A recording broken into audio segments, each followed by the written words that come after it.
ಹಲಸಿನ ಮರವೇರಿದ ಕಾರ್ಮಿಕನ ಮೇಲೆ ಗುಂಡು.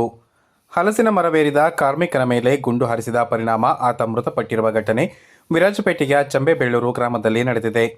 ತೋಟದ ಲೈನ್ ಮನೆಯಲ್ಲಿ ವಾಸವಿದ್ದ ಪಣಿ ಎರವರ ಪೊನ್ನು ಎಂಬುವರೇ ಮೃತ ಕಾರ್ಮಿಕ.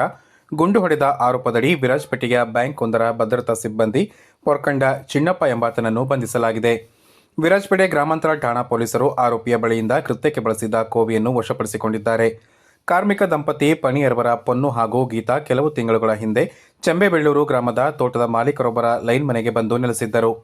ಡಿಸೆಂಬರ್ 27ರಂದು ಸಂಜೆ ಕಾರ್ಮಿಕ ದಂಪತಿ ಪಕ್ಕದಲ್ಲೇ ಇದ್ದ ಆರೋಪಿ ಚಿನ್ನಪ್ಪ ಅವರ ತೋಟದ ಅಂಚಿನಲ್ಲಿದ್ದ ಹಲಸಿನ ಮರದ ಬಳಿಗೆ ತೆರಳಿದ್ದರು.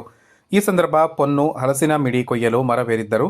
ಇದೇ ಸಂದರ್ಭ ಸ್ಥಳಕ್ಕೆ ಬಂದ ಚಿನ್ನಪ್ಪ ಹಲಸಿನ ಮರವೇರಿದ ಪೊನ್ನುವನ್ನು ನಿಂದಿಸಿ ಗುಂಡು ಹಾರಿಸಿದ್ದಾನೆ ಎಂದು ಆರೋಪಿಸಲಾಗಿದೆ.